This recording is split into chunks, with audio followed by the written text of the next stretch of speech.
Thank you, Mr. Speaker. It's a great privilege to rise in this House once again and ask the government a question to which it has not been all that forthright in answering, which is what precisely are its plans when it comes to its long-standing desire to censor what Canadians see, say, and do on the Internet. Now, not that long ago in this House, Mr. Speaker, I asked the Minister of Canadian Identity what he was planning to do. Actually, I asked him if he would cop up to the fact that he was the minister tasked with online censorship, given that there seemed to be some doubt and actually some examples of Liberal ministers clamoring over precisely who got to take up that honour. But I need to give a bit of a history lesson for those who haven't been following this. The Liberals have, for the last two parliaments, tried to bring in draconian online censorship bills. They tried it in the 43rd Parliament and failed. They tried it in the 44th Parliament and failed. And now both the Justice Minister and the Minister for Canadian Identity have said this still remains a very live priority. When it comes to online censorship, the Liberals are saying, if at first you don't succeed, try again. What Canadians are saying is, take the loss and sit down. Canadians do not want this government to regulate online speech. Canadians do not trust this government to do it. We are already seeing with Bill C-9, the Liberals reduce the threshold for what constitutes hate speech. We've seen in this bill them water down a definition that has been working in criminal law in Canada.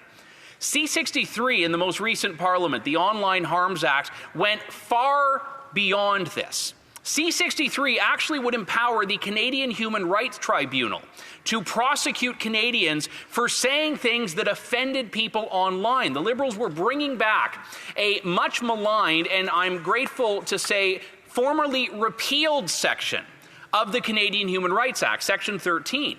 That's what's at issue when we talk about so-called online harms.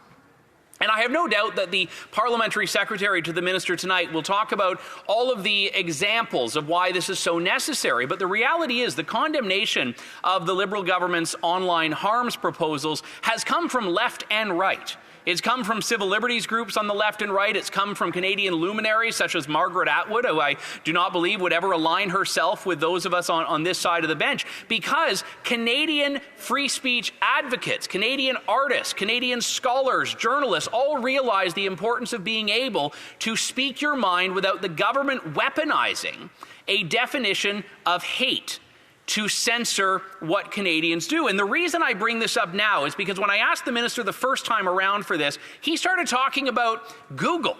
He started talking about Google trying to give money to pacify the government when it comes to local journalism initiatives. But the minister was mixing up the many online censorship bills the Liberal government has put forward. And I realize there have been a lot of them. It's tough to keep on top of them. I wasn't asking him about Bill C-11, which forced the government to mandate YouTube algorithms and streaming. I wasn't talking about Bill C-18, which the government used and ultimately pulled local news and all journalism off the Facebook and Instagram platforms in Canada. I was talking specifically about online harms, a term that the government uses to cloak what it's doing in something that, to someone who doesn't pay attention to these issues, may make them feel good, like it's a good thing, but in reality has no other objective but to reduce what is acceptable and permissible in the bounds of debate and the bounds of free society. So I'm asking this government once and for all, will it commit to taking its so-called online harm censorship bill out of the playbook and not censor what Canadians say and do online? The Honourable Parliamentary Secretary for to the Minister of Canadian Identity and Culture. Thank you, Mr. Speaker. And I would like to thank my colleague for his question. I would like to reassure Canadians that they are right to trust our Liberal government. We will protect their rights. Bill C-11 modernized the Broadcasting Act to ensure that digital platforms, which play such an important role in how Canadians stream music and audiovisual content, contribute fairly to support Canadian content. It did not allow the government to control YouTube algorithms. In fact, our government asked the CRTC not to impose regulations on online broadcasters that would impact the content of social media creators, including podcasters. My colleague does not seem to understand the link between C11 and C18, so I will explain it. C11 also requires the CRTC to regulate the broadcasting system in a way that is compatible with freedom of expression. Expression that motivates Bill C-18's requirement that tech giants who act as gatekeepers of online news must negotiate fairly with the new businesses that inform Canadians. News outlets play a vital role in maintaining a healthy democracy. The Online News Act was passed in December 2023 to support Canada's news sector and ensure that Canadians have access to reliable news and journalism. It aims to ensure that dominant platforms like Google and Facebook compensate new organizations when their intent is made available on their services. Google actively participated in the regulatory process and agreed to pay an annual financial contribution of $100 million indexed to inflation to support the Canadian information ecosystem. So far, over $48 million have been provided to 231 news providers, including local and independent news outlets. The members have engaged with these platforms. They are still not accountable and transparent on how harmful content is managed, and that's the point. We know that social media platforms are being used to threaten, intimidate, bully, and harass people.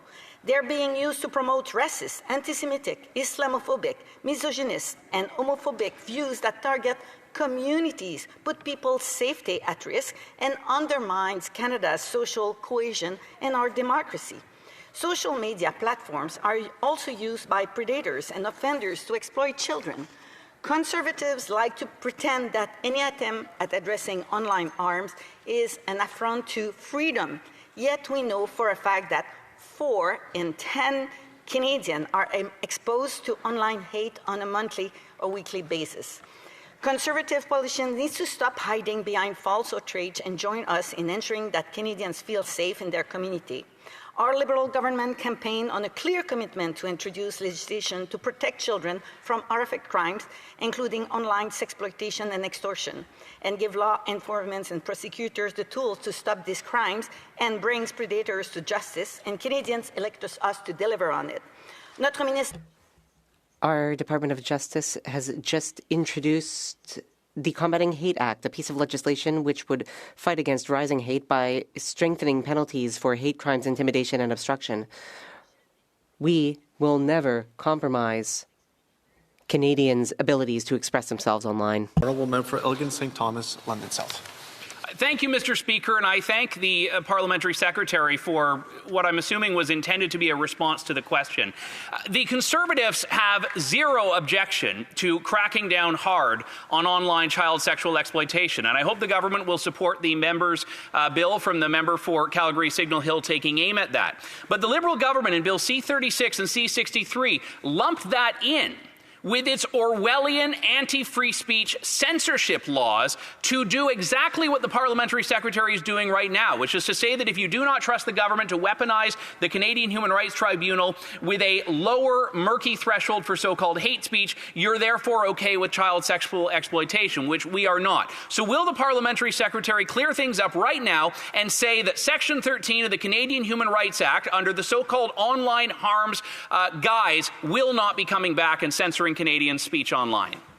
The Honourable Parliamentary Secretary to the Minister of Canadian Identity and Culture.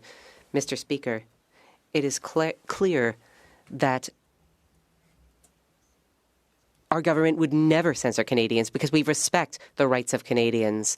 Bills C-11 and C-18 were designed to create a level playing field between major digital platforms on one hand and Canadian producers and distributors of news and online content, respectively. These bills do not tell Canadians what to consume, and they do not restrict Canadians' access to a wide variety of Canadian and international media.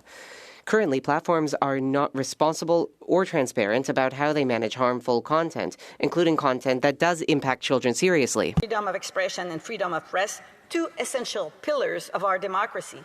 Our government doesn't censor. We protect, we defend freedom of expression, advocate and support Canadian media, and keep the children safe online. Thank you, Mr. President.